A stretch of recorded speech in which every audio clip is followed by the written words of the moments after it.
Assalamualaikum warahmatullahi wabarakatuh. Halo guys, kembali lagi bersama saya Bobby Herian. Kali ini kita akan kembali mencari video dari Pil Pahit yang judul Kristen Sejati adalah Ustadz Kenama dan Gus Betik. Kita akan langsung tonton video lebih soal yang kita komentari guys. Halo teman-teman, berjumpa lagi dengan saya Brother Pio.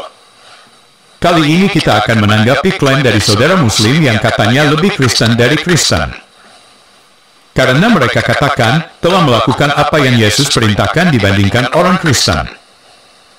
Kali ini kita tidak bahas bangkai atau donditan, tapi kali kita mau pahami dulu gini. Kristen itu adalah suatu kata yang mana itu diterjemahkan menjadi pengikut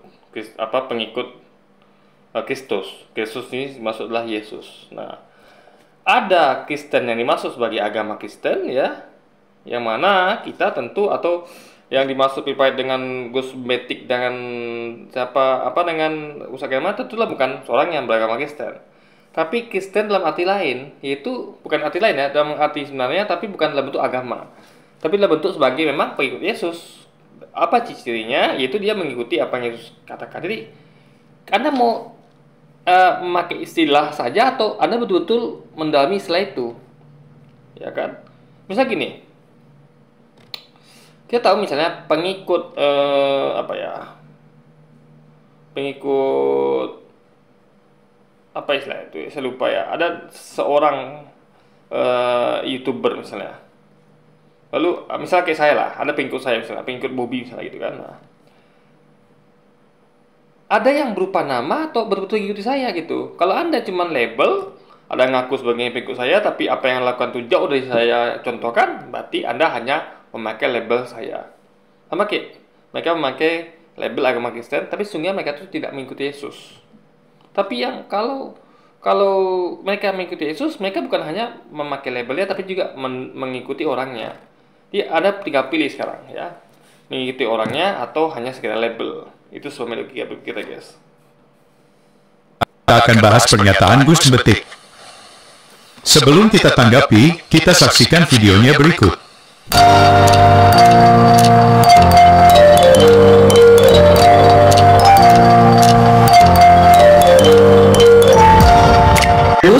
Pengikut Kristus disebut Kristen. Akhiran itu artinya pengikut Kristus. Kristus itu siapa? Gelar Yesus tadi ya. Kita kembali bicara gelar tadi ya. Nah, jadi Kristen sejati itu adalah aku. Gus Betik adalah Mas Kenama itu Kristen sejati. Apa artinya? Pengikut Yesus. Kalau kita mengaku Kristen, kita mengaku pengikut Yesus, maka kita harus tunduk terhadap apa yang disampaikan oleh Yesus. Kalau Yesus bilang ke kanan, kita ya ke kanan. Kalau Yesus bilang ke kiri, kita ke kiri. Jangan bilang kamu Kristen, tapi Yesus bilang ke kanan, kamu bilang jalan ke kiri. Gitu. Kita sudah dengar klaim dari Gus Betik, yang katanya orang Kristen sejati yang sesungguhnya adalah dia dan bangkai. Kenapa demikian? Karena katanya, kalau kita mengaku pengikut Yesus, kita harus tunduk atau patuh pada apa yang dipesankan Yesus. Mari kita uji klaim dari Gus Betik ini. Kira-kira, siapa yang mengikuti pesan Yesus? Kita atau Gus Betik dan bangkai? Yohanes 14 ayat 13-14. Dan apa juga yang kamu minta dalam namaku, aku akan melakukannya, supaya Bapa dipermuliakan di dalam Anak. Jika kamu meminta sesuatu kepadaku dalam namaku, aku akan melakukannya. Nah, ini kita harus ingat ya, kata-kata ini adalah punya makna ya, yang jangan salah diartikan. Jangan salah artikan. Jadi begini. Kristus mengatakan bahwa dan apa juga yang kamu minta dalam namaku, aku akan melakukannya supaya Bapa dipermuliakan dalam Anak. Artinya gini, kita boleh meminta kepada Yesus ya, dan Yesus akan melakukannya. Kenapa? Karena kita tuh adalah pengikutnya. Jadi itu sebagai bentuk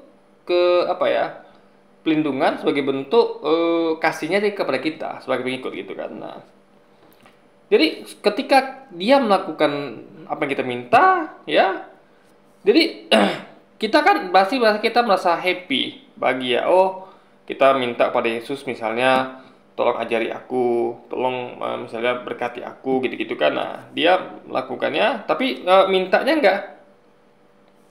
Dia tidak mengatakan segalanya gitu. Ya, ini tidak ada termin segalanya. Jadi apa juga kau minta. Jadi apa juga ini tentu terbatas itu guys, ya kan?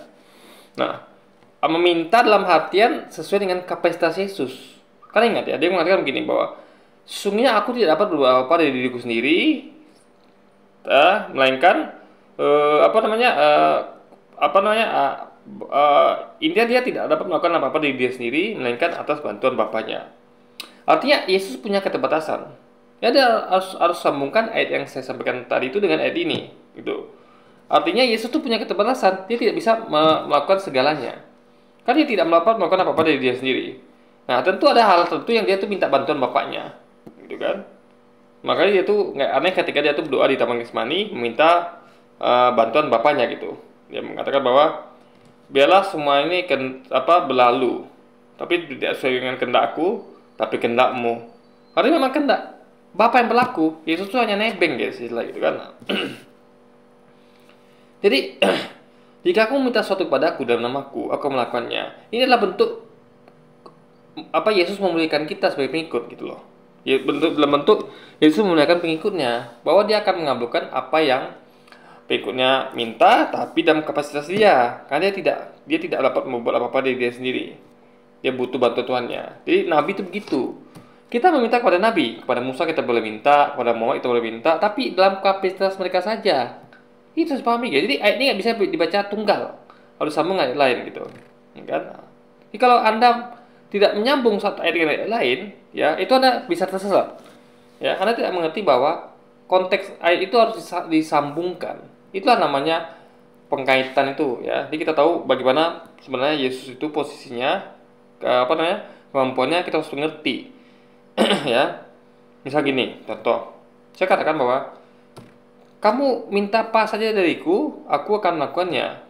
Tapi di lain waktu saya berkata begini ya, sesungguhnya aku nih nggak bisa buat apa-apa tanpa bantuan bosku misalnya atau teman-teman kerjaku, gitu kan? Nah, saya sebenarnya itu di lain waktu. Misalnya saya berkata kepada, anggaplah saya kan memang kerja di toko gitu kan. Lalu saya bilang sama pelanggan, Bapak minta apa saja sama saya akan saya lakukan. Maksudnya tuh Bapak minta tunjukkan barang ini, saya akan lakukan. Saya akan ajari Bapak, saya akan kasih tahu Bapak barangnya apa.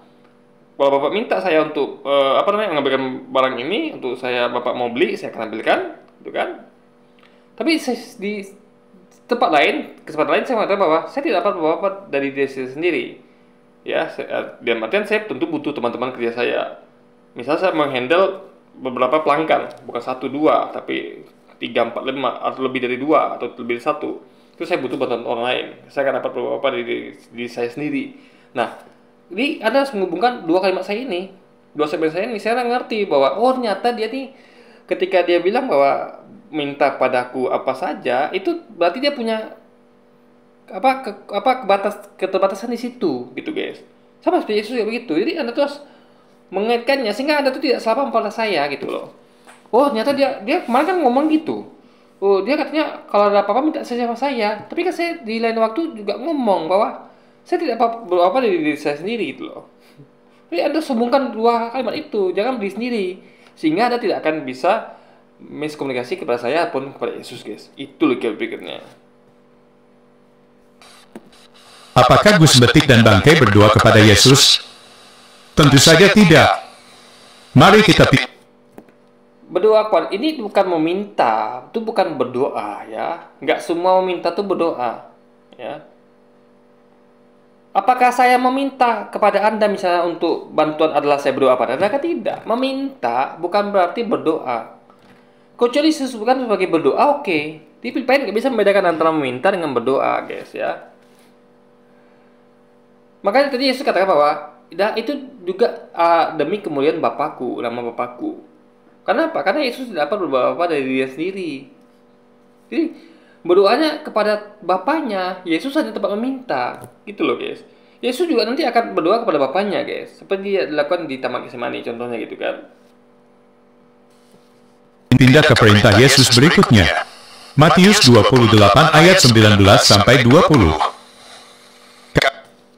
Nah, ini ayat sisipan, ayat tambahan itu sudah disampaikan sejak berapa tahun lalu oleh para 72 orang pakar Alkitab dari Universitas Harvard, dari Profesor Ilmu Perjanjian Baru. Mereka sudah menyampaikan itu, bahwa ini ayat sisipan, ayat tambahan yang tidak ada di Alkitab mula-mula. Artinya ditambahkan, guys. Karena kalau ini bukan tambahan, sisipan kan harusnya ada di Alkitab mula-mula. Tapi fakta tidak ada. Jadi ayat sebelumnya berbunyi bahwa Yesus berkata bahwa Aku diutus hanya bagi domba-domba hilang dari umat Israel. Ya. Lalu Yesus mengatakan bahwa janganlah pergi ke Samaria atau kota lain di luar Israel. Pergilah hanya kepada domba-domba hilang dari umat Israel. Ya. Artinya ini bertentangan dengan ini. Kata-kata Yesus tadi itu di 2 ayat awal tadi bertentangan dengan ayat ini. Artinya ini nggak mungkin kata-kata Yesus. Jadi masuk akal hasil penelitian dari 72 pakar kitab itu bahwa ini adalah ayat sisipan tambahan. Karena nggak mungkin Yesus itu adalah orang yang pelin-pelan, yang suka berkata A tiba-tiba berarti B, nggak mungkin. Ya. Karena dia memakai kata hanya di situ. Aku diutus hanya. Hanya itu berarti membatasi. Nggak mungkin dia melakukan hal sebaliknya. Jadi kalau dikatakan bahwa aku diutus bagi domba-domba yang dari umat Israel, oke. Bisa juga dia diutus bagi yang lain. Tapi kalau dia bilang hanya, itu dia udah mengunci ya posisinya bahwa dia diutus hanya bagi domba-domba hilang dari umat Israel. Itu semua logika pikirnya, guys. Jadi Anda memakai ayat yang dicurigai, ditengarai, yang itu bukan statement saya. Saya mengutip dari hasil riset dari penelitian dari 72 pakar Alkitab dari Universitas Harvard, Profesor Ilmu Perjanjian Baru. Itu yang sepaham logika pikirnya, guys.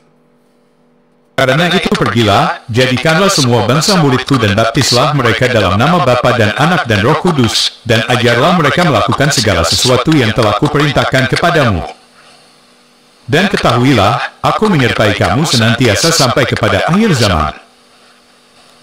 Apakah Gus Betik dan Bangkai dibaptis dan mengajar orang kepada Yesus dan dibaptis?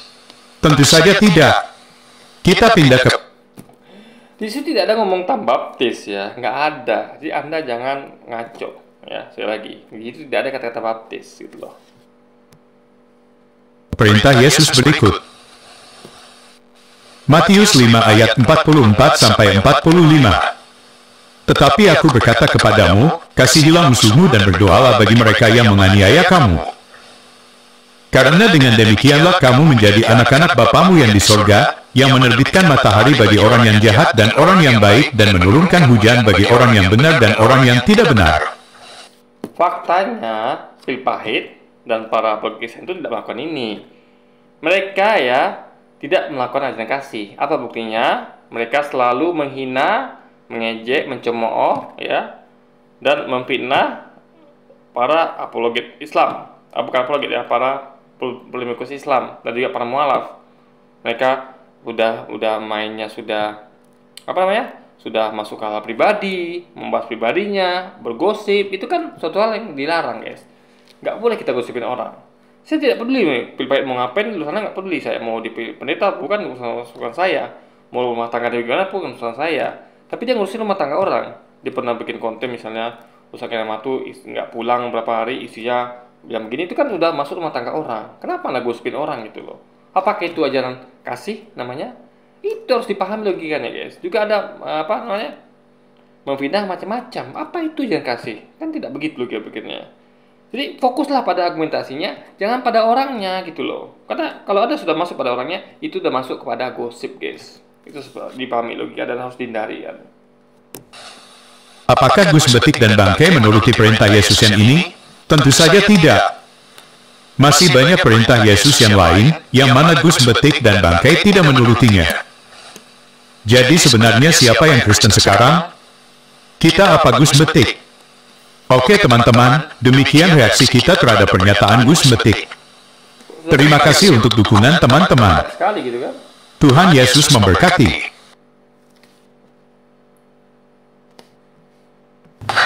Saya akidahmu itu murni, tidak tercampur dengan akidah Kristen.